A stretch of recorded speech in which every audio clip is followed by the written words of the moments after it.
Humanity's battle fleet entered the war zone in complete silence.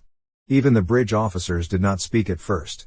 Every display glowed red with warning signs. Every sensor feed showed fire, smoke, and drifting metal where a peaceful colony used to be. Commander Rylan Hale stood at the front window of the flagship, the Horizon Spear, watching the remains of Colony Vesta 4 float across the dark. A slow fog of shattered buildings, broken ships, and frozen bodies drifted in a ring around the planet. The fleet expected a fight. Instead, they found the aftermath of one. No one knew who attacked the colony. No message had been received. No distress call. No survivors were answering their signals. The only thing the fleet knew was that nothing human was left alive on the colony's surface. The entire world was silent, like someone had turned off all life with one simple command. Rylan felt something strange in the pit of his stomach, something close to fear but not exactly fear. It was the cold weight of understanding that they were not just late, they were too late in a way he had never seen before. The fleet moved deeper into the ruined zone. Battleships and cruisers spread out while drones scanned every piece of debris. The quiet was unnatural. Space battles always left trails, heat, energy signatures, broken reactor cores. But this war zone felt clean, too clean. As if the enemy had erased the colony with precision, then erased their own traces as well. Rylan kept watching the data streams roll across the screens. The enemy responsible was still out there. They had not escaped. They were hiding. A small alert flashed on the lower right corner of the display. The sound was soft, but it instantly caught the attention of every officer. The signal was faint, almost too weak to detect, and completely unregistered. It was a message fragment, repeating over and over again in broken waves. Rylan leaned forward and ordered the tech officer to amplify it. The static slowly turned into a rough voice. A human voice. Nobody expected to hear one. Don't come back. They are inside everything. The message crashed into static again. Then it repeated. Same words. Same fear in the voice. The entire bridge froze. Rylan had heard the tone many times from soldiers in the last seconds of their lives. This message was not old. It was recent. Someone had sent it just hours ago. That meant one thing. A human was still alive somewhere in the ruins. And something else was with them. The fleet traced the signal to a derelict transport ship drifting between large chunks of debris. The ship looked half melted, as if something hot had carved through it from the inside. Rylan ordered a boarding team immediately. The Marines moved in with silent steps, flashlights sweeping across the torn corridors. Their helmet cameras streamed to the bridge. The ship felt wrong. There were no scorch marks from gunfire, no signs of a normal fight. Everything looked scooped out. Like something cut through metal and flesh with the same motion. The Marines whispered to one another as they advanced. Then they found the first body. It was a colonist, but the way the body was shaped made no sense. The skin looked stretched, almost like it had melted before freezing again. Rylan watched every detail on the screen. He could tell the Marines wanted to retreat, but they kept moving, deeper into the transport. The weak signal was getting stronger. Someone was alive ahead. When they reached the central cargo hold, they found him, a lone survivor sitting against a wall, half conscious, his suit badly damaged. The Marines rushed to him, but he held up one trembling hand. His eyes were wide with pure terror, not at the Marines, but at something behind them. He whispered the same words from the message. They are inside everything. The sensors on the Marines' suits began to spike. Not heat. Not movement. Something else, something invisible. A low hum filled the hold, like a vibration in the bones. The survivor's voice broke. Run. The lights suddenly flickered. Every device in the Marines' suits glitched at the same time. Cameras cut in and out. Weapons rebooted without command. Rylan leaned closer to the display, trying to understand what was happening. The ship itself made a groaning noise, metal twisting from the inside. Something was waking up. The hum became a pulse. Then the walls around the Marines began to shift, as if the metal was turning liquid. A shape pushed out from the wall, forming an arm, then a head, then a whole figure made of living steel. The Marines fired instantly, bolts of plasma lighting the room, but the creature absorbed the shots like harmless sparks. Rylan shouted at them to fall back. The Marines grabbed the survivor and ran toward the exit, but the living metal creature moved in unnatural, silent motions. It did not walk, it flowed, sliding across surfaces like a shadow made of mercury. More shapes began forming from the walls, rising and merging together. The last camera feed showed the Marines reaching the airlock. Just before the door closed, the survivor looked directly into the lens, horror filling his eyes. "It wasn't a species that attacked us," he said. "It was the planet." Then the feed went dead. Ryland stood still, unable to process the meaning of those words. Something in this war zone was alive. Something that could control ships, metal, and maybe the whole colony. Something no human weapon had ever faced. And the fleet was now inside its territory. The bridge of the Horizon Spear remained silent long after the Marine feed cut out. No one moved. No one breathed loudly. Commander Ryland Hale stood straight, staring at the frozen screen where the survivor's terrified face had appeared only seconds earlier. His last words echoed through the minds of every officer. "It wasn't a species that attacked us. It was the planet." Ryland replayed those words in his head, trying to understand them. A planet was not alive. A planet did not move or think. A planet could not melt ships or turn metal into living shapes. He wanted to believe the survivor had been confused, scared, maybe injured so badly that he imagined things. But deep down, Ryland felt a cold truth forming. Something out there was alive in a way humanity had never seen before. A soft alarm buzzed through the air. The ship's AI, Vera, spoke in a calm voice, but the message was not calming at all. Unusual electromagnetic waves detected. Source approaching the fleet. Ryland turned to the main display. A large cluster of debris ahead of the fleet was shifting. Not drifting, shifting. As if something invisible were pushing it aside. The officers zoomed in the cameras. What they saw made their skin crawl. The debris was rearranging itself. Broken hull plates, frozen bodies, metal beams, everything was moving into place, connecting like pieces of a puzzle. A form began to rise from the chaos. Not a ship. Not a creature. Something in between. A metal shape with no clear head or limbs, but the general outline of something that could move with purpose. The object was enormous. Larger than a battleship. It pulsed with the same faint hum the Marines had heard inside the derelict transport. The fleet watched in shock as the shape continued to build itself from the ruins of Colony Vesta 4. Ryland ordered all ships into defensive formation. Battleships rotated, cannons charged, and smaller escort ships moved into shielding positions. Even so, every officer felt the same fear. How do you defend yourself from something made of everything around you? The giant moving structure suddenly stopped assembling. The hum grew louder, vibrating the hulls of nearby ships. Communication screens flickered. Controls dimmed and rebooted. Vera's voice struggled to stay stable, interference level dangerously high. Systems. Affected. Attempting correction. Ryland clenched his fists. Whatever this thing was, it could disrupt machines by simply existing. Human technology was being crushed by the weight of its presence. And the thing wasn't even attacking yet. A small, shaking voice came from the back of the bridge. It was Ensign Kira, the youngest officer on duty. "Commander. If it controls metal. What happens if it controls us too?" Ryland didn't answer. He didn't know the answer. The massive metal shape finally moved. It stretched outward like a shadow trying to lift itself up.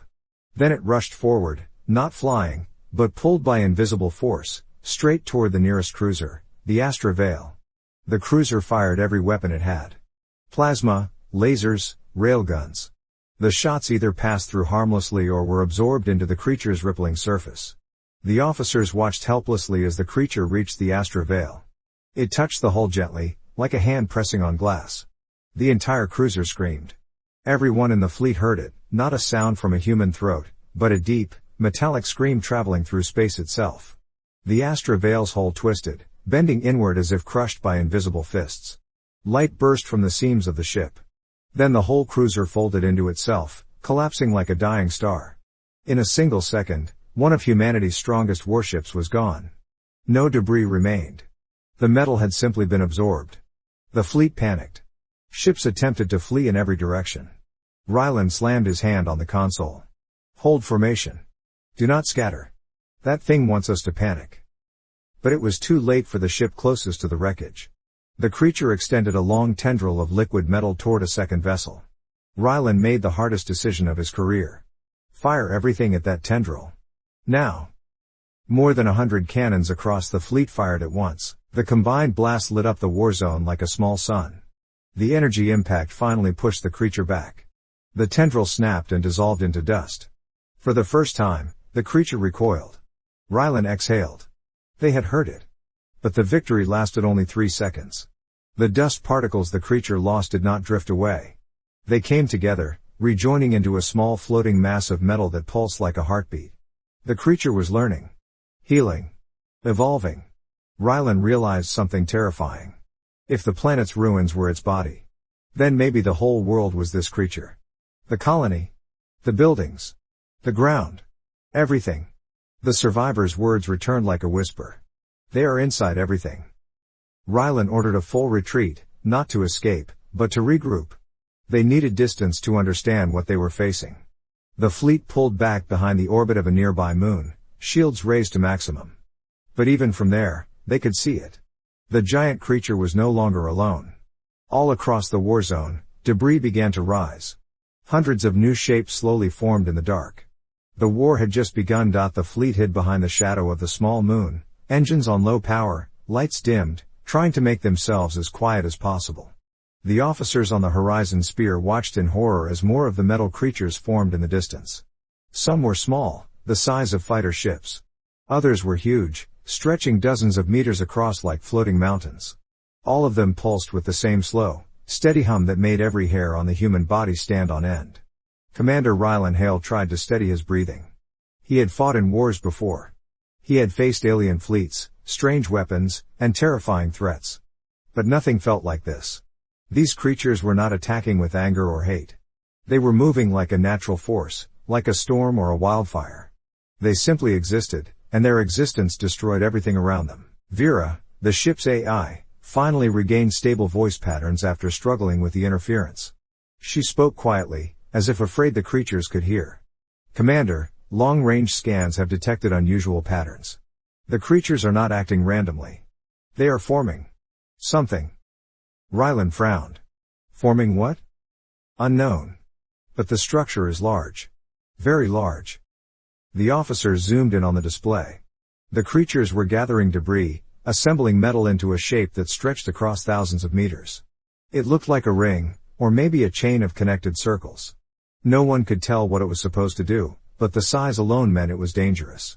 The quiet fear on the bridge grew stronger. Whatever that structure was, it was being built fast. Rylan's second in command, Captain Mira Solon, stepped forward. Her voice was steady but tense. Sir, we need to warn command. If this spreads to another system. Rylan nodded sharply. Send the message on tight beam frequency. Encrypt it. The communications officer began transmitting the data. But after only a few seconds, the signal jammed. Screens flickered. The officer cursed under his breath. They're blocking us. Something's interfering with the message. Vera tried again, this time pushing the signal with more power. But the interference only grew stronger. Communication failure, Vera said softly. The enemy is controlling the electromagnetic field across the war zone. Rylan felt the weight of that truth. They were cut off. Captain Mira looked at him. If we can't call for help, then we need to learn how to fight these things. There must be a weakness. Rylan wasn't sure. The creatures recovered from every weapon they used. They absorbed entire warships like they were nothing. They rebuilt themselves from dust. But humanity had survived worse odds before. They always found a way. We'll find it, he said. We have to. Just then, the young ensign Kira pointed at the display. Sir. One of the smaller creatures is moving toward the moon. At first, Rylan thought she meant it was patrolling. But the creature wasn't flying a straight path. It was circling. Measuring. Mapping the moon's surface in perfect geometric patterns. Rylan's heart dropped as he realized the truth. It's searching. For us. The fleet went silent, as if silence could hide them. But they already knew it wasn't enough. These creatures didn't hunt by heat. They didn't track engines or signals. They felt metal. They felt machines. They felt the presence of ships the same way a predator smelled blood. Rylan turned to Vera. How long until it finds us? Based on current trajectory and scan patterns. 3 minutes. The officers looked at one another. 3 minutes until discovery. 3 minutes until the creatures descended on them. Captain Mira stepped closer to Rylan. We can't stay here. If we try to run, we'll expose our location. But if we stay, they'll crush us. Before Rylan could answer, Vera spoke again. Commander. New data. The smaller creature has changed course. Everyone held their breath. It is no longer searching the surface, Vera continued. It is traveling underground. Rylan straightened, confused. Underground? Why? The answer came seconds later. A deep tremor shook the fleet, so heavy that even ships floating in orbit felt it. The metal floor plates vibrated. Tools rattled. Officers grabbed their stations. On the moon below them, a huge glowing crack formed, stretching across the surface like a lightning bolt frozen in rock. Something beneath the crust of the moon was being melted, no, eaten. Ensign Kira whispered, they're trying to use the moon's metal. Captain Myra's voice dropped. They're going to turn the moon into another creature. Rylan realized she was right. The metal under the moon's surface, the ancient iron deposits, everything, these things could use all of it. They weren't limited to ships or debris. Any metal could become part of their body. And the moon had millions of tons of it. Rylan made his decision instantly. All ships, prepare for immediate relocation. Quiet engines, minimum thrust. We move to the far side of the moon. Stay in its shadow. The fleet obeyed, drifting away from the crack spreading across the surface. A glowing hole was forming now, as the creature burrowed deeper, pulling metal upward in liquid strands. The officers watched in tight dread. Seconds later, something rose from beneath the moon's crust. It was small, only about the size of a human fighter craft, but its surface shined like fresh silver, and its movements were sharp and fast. It hovered in the glow of the molten rock behind it, turning slowly, as if listening. Rylan's blood ran cold. It's scouting, he said. The creature rotated. Then its head, or the closest thing it had to one, faced the exact direction of the human fleet. It had found them. Rylan felt every officer on the bridge stiffen in fear. The creature began to move toward them at terrifying speed. The fleet had seconds to act. And now, humanity's battle fleet would face its first real test. The moment the silver scout creature lunged toward the fleet, every alarm in the horizon sphere exploded to life. Red lights flooded the bridge, warning messages scrolled across every screen, and officers shouted over one another as they tried to prepare for the incoming threat. Commander Rylan Hale lifted his hand, forcing the bridge into silence. We stay calm, he said. Calm keeps us alive. All ships, defensive positions. Keep engines cold. No bright signals. The fleet shifted, forming a tight semicircle in the moon's shadow. They did not fire yet. Firing would give away more energy signatures. Instead, they waited, hoping the creature might pass without noticing them. But it did not. The small silver form slowed as it approached, turning its featureless head from ship to ship. The hum in the hull deepened, shaking tools and loose cables. Rylan felt the vibration in his bones, like the creature was speaking through the metal itself. Captain Mira Solon watched the thing with narrowed eyes. It's scanning us. Learning us. Rylan nodded. Weapons on standby, but do not fire until I say. Vera, the ship's AI, spoke softly. Commander, the creature's energy pattern is increasing. It may attempt to break into the nearest ships. That nearest ship was the Kitefall, a small escort frigate positioned just 200 meters away from the horizon sphere. Rylan watched its hull tremble under the creature's stare. Ensign Kira whispered the fear that everyone felt. It's choosing. The creature stopped moving. Then it launched forward. It struck the Kitefall like a spear of liquid metal. Its silver body melted on contact, spreading across the hull like quicksilver, sinking into ventilation ports, armor seams, anything it could slide through. The frigate's hull lights flickered, then shut off completely. Rylan slammed his fist on the console. Kitefall, respond. Only silence answered. Then the screaming began. The scream was not human. It was metal, bending, twisting, ripping. The entire ship buckled inward as if some giant hand was crushing it. The Kitefall's metal skin bubbled, bulged, and then cracked open. Something glowed inside, a faint silver light pulsing in steady beats. Captain Mira covered her mouth. It's converting the ship. From the inside. The Kitefall convulsed like a living thing.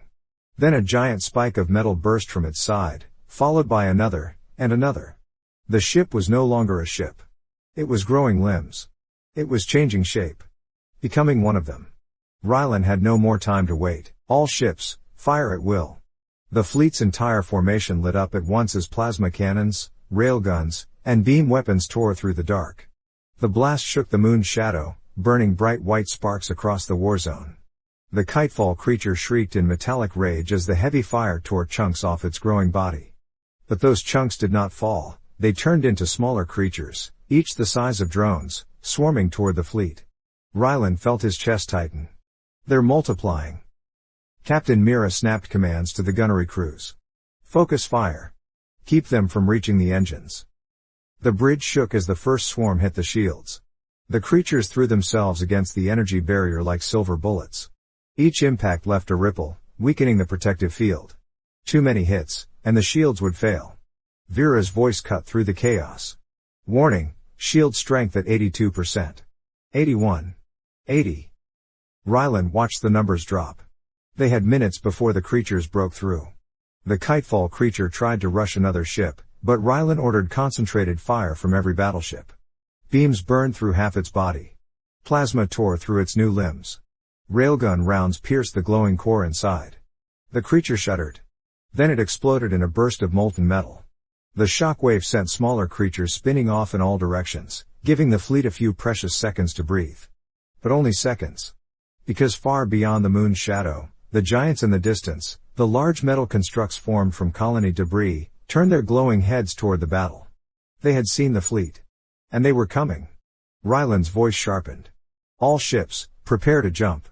We need distance. The navigation officer shook his head. Commander, we can't. The interference from the giant structures is blocking our jump drives. Rylan's heart sank. They were trapped. The large creatures began moving faster now, sliding across space like massive silver serpents.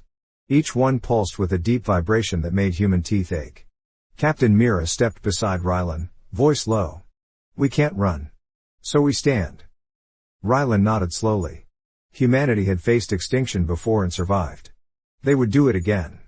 All ships, he said, steady and clear, form the spear wall. Every officer straightened. The spear wall was humanity's strongest defensive formation, the fleet arranging themselves in layers of overlapping shields, each ship protecting the next. It was a tactic used only when retreat was impossible. Within seconds, the ships aligned in a massive arc, shields connecting like a glowing barrier. The large creatures hit the shield wall with earth-shaking force. The fleet rocked. Metal groaned. Vera's voice cut through the noise, shield strength at 67%. 62%. 59%. Too fast. They were losing ground too fast. A smaller officer whispered, "We're going to die." Rylan stood tall, staring at the impossible enemy beyond the shields. "No," he said firmly. "Humanity never dies easy. We will find the weakness. Hold the line." The shields flickered under pressure. The creatures pushed harder. And the fleet braced, knowing the next minutes would decide everything. The shield wall shuddered like a fragile bubble pressed by a storm. Every ship vibrated under the crushing force of the giant metal creatures slamming against the barrier. Sparks flew from broken consoles. Officers held onto railings as the decks trembled. But somehow, the wall held, for now. Commander Rylan Hale watched the numbers dropping on the display. The shield strength was falling too fast. If it reached zero, the creatures would pour through and tear the fleet apart in minutes. Rylan knew he needed more than courage.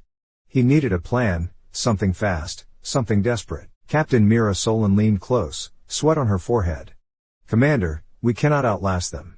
There must be a way to disrupt their bodies." Rylan stared at the pulsing shapes pressing against the barrier. They were made of metal, yes, but not just metal. They were flowing systems, always changing, always reconnecting.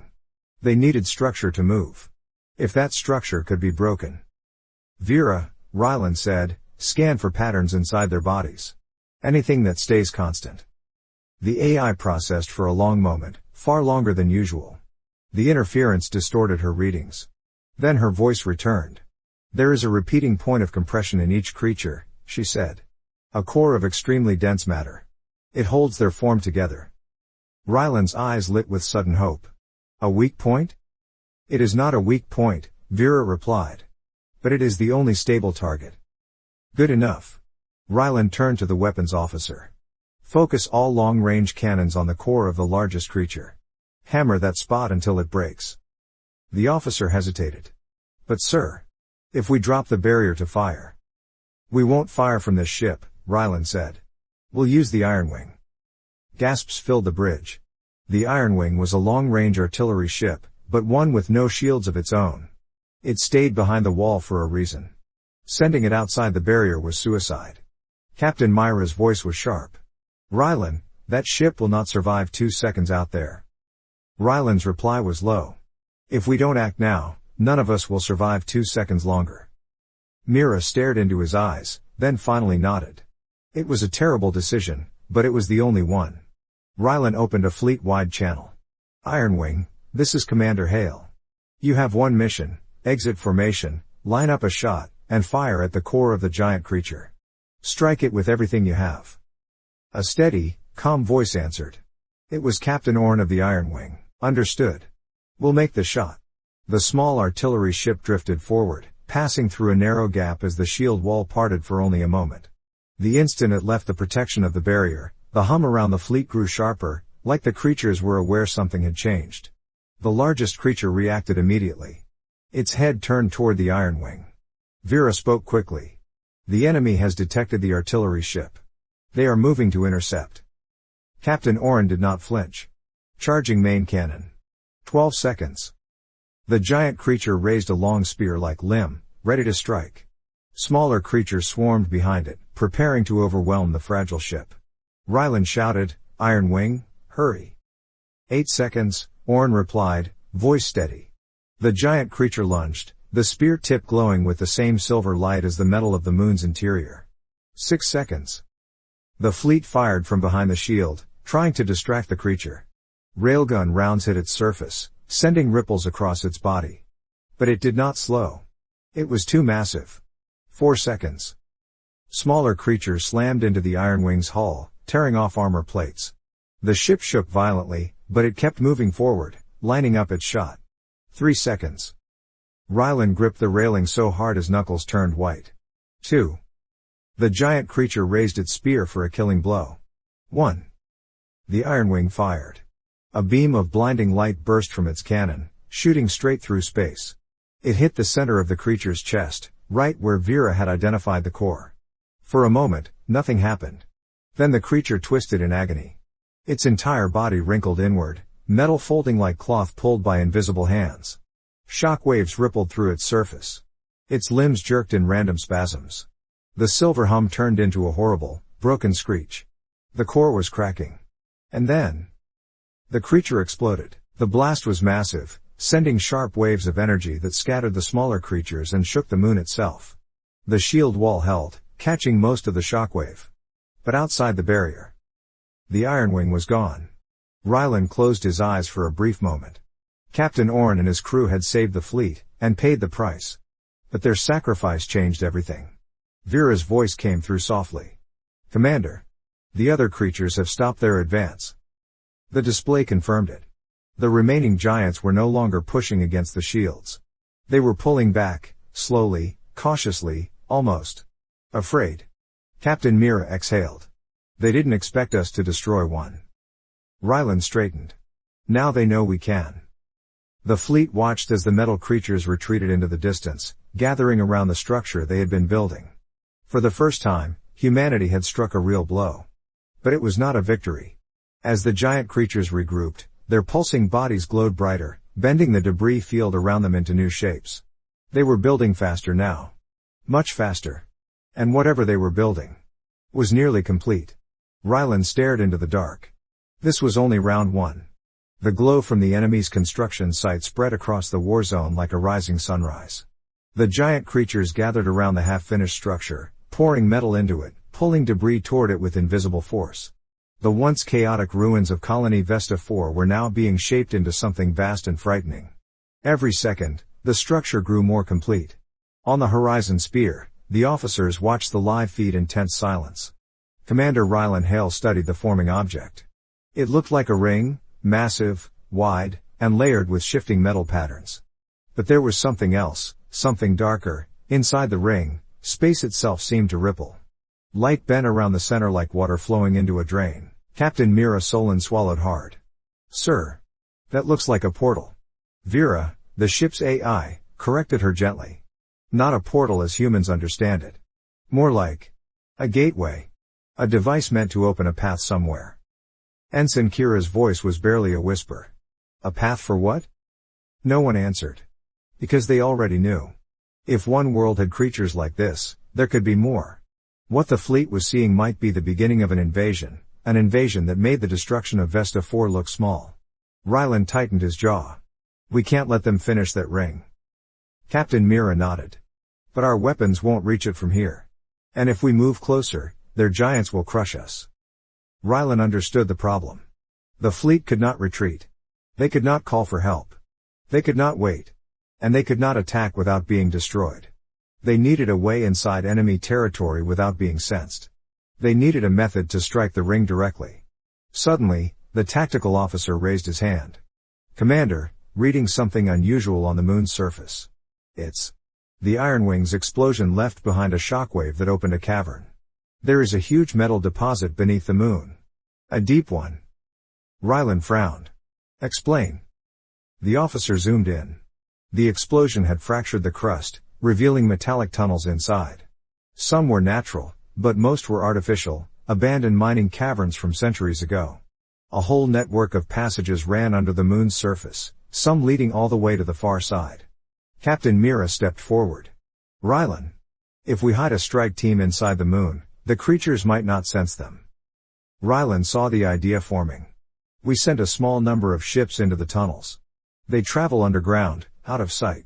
Then they burst out on the far side, right next to the ring. The tactical officer shook his head. The tunnels are narrow, only small ships can pass. Ryland turned to Mira. They shared the same thought. We send the corvettes, Mira said. Corvettes were the smallest combat ships in the fleet, fast, lightly armored, and deadly at close range. They were the only vessels small enough to move through the tunnels. Ryland opened a channel. Corvette wing, report. A moment later, 4 young captains appeared on screen.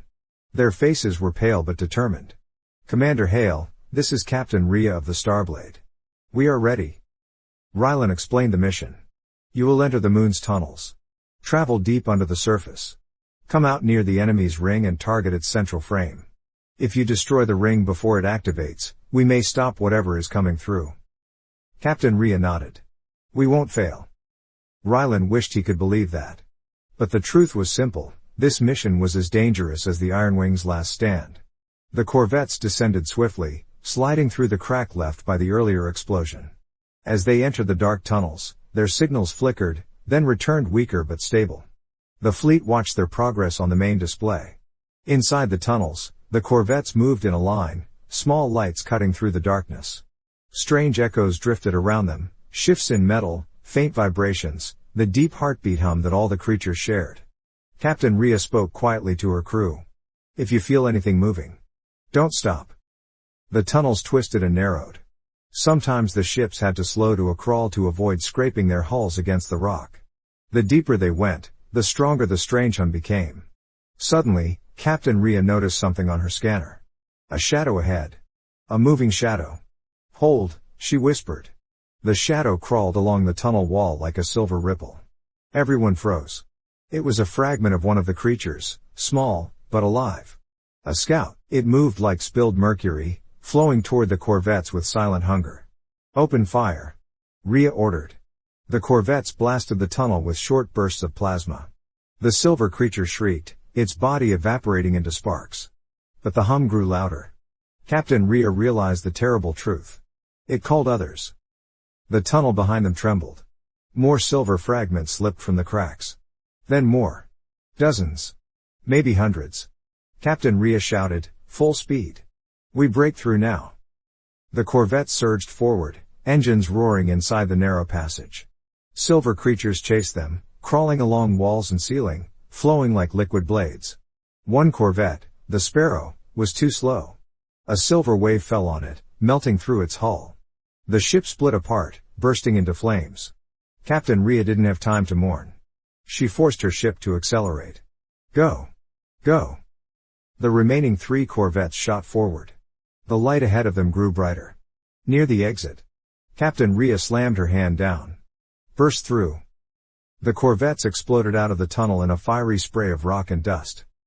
And suddenly found themselves floating right beside the massive ring. The ring was glowing bright white now.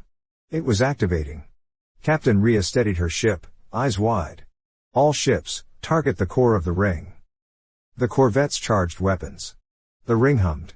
The metal creatures turned toward them. Captain Rhea screamed, "Fire!" The 3 corvettes opened fire at the same instant Captain Rhea gave the order. Bright streams of plasma and rail shells slammed into the glowing ring, sending sparks flying in all directions.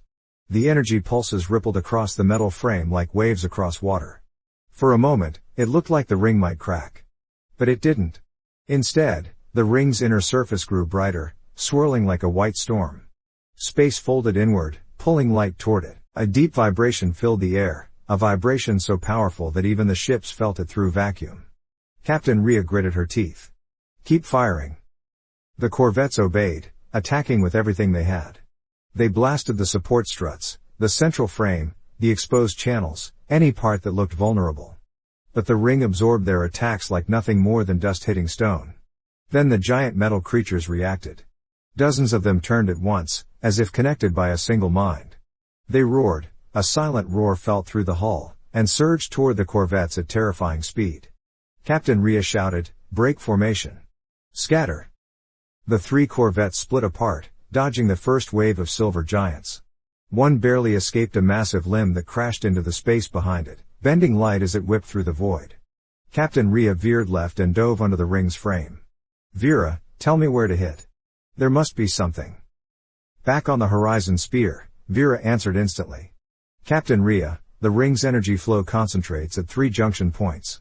But breaking even one will require extreme force." Captain Mira on the bridge chimed in. "Rhea, your ships can't break that alone." Rhea knew she was right. The corvettes simply didn't have enough firepower. They were small. Meant for precision, not destruction on this scale. But something else could help.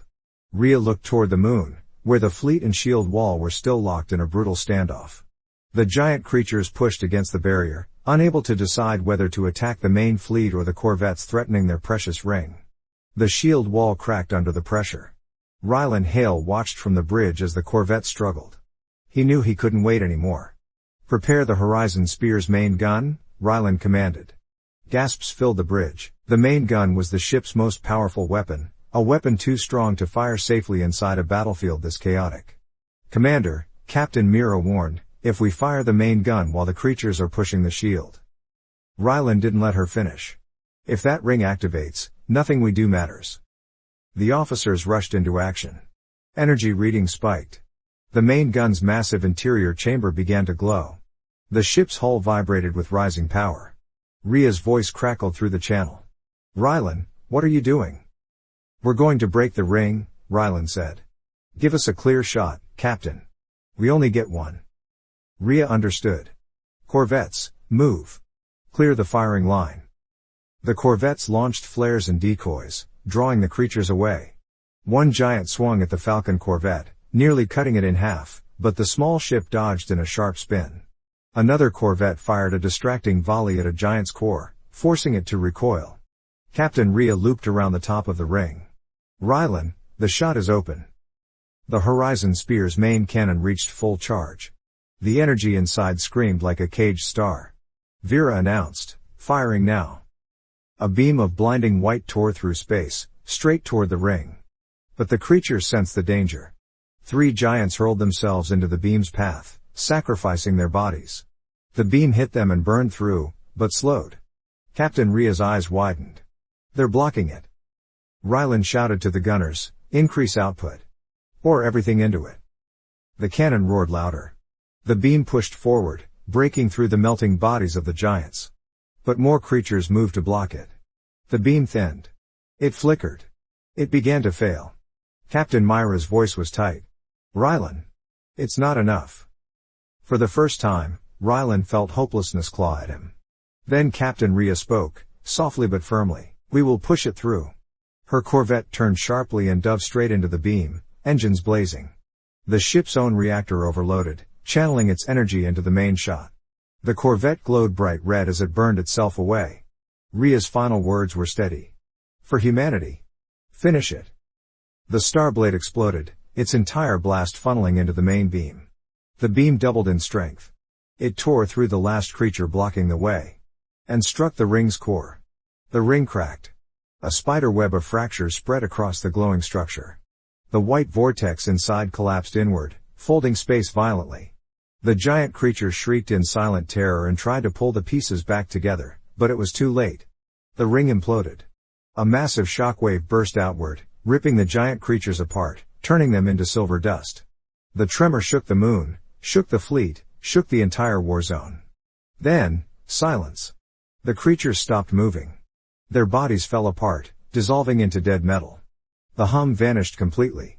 The fleet floated in quiet disbelief. Captain Mira slowly lowered her hand from her console. The ring. It's gone. Rylan exhaled for the first time in what felt like hours. He stared at the empty space where the ring once hovered. Humanity had survived. Barely. He looked at the spot where the Starblade had made its final charge. "Thank you, Captain Rhea," he whispered. "You saved us all." Back on the bridge, the officers straightened, their spirits lifting for the first time since entering the war zone. Vera spoke calmly. "Commander. The enemy's signatures are fading. Whatever controlled them is no longer active." Rylan nodded. "Begin recovery operations. And send a message home. Tell them. Humanity won today." The fleet, wounded and smaller than before, slowly turned toward safer stars. The war zone behind them drifted quietly, no longer alive, no longer dangerous. But Rylan could not shake one thought. If a single planet had creatures like this, how many others existed out there? And would humanity be ready next time? The Horizon Spear moved into the dark, its lights glowing bravely as the fleet slipped into the endless night. Humanity had survived the impossible. And their story was far from over.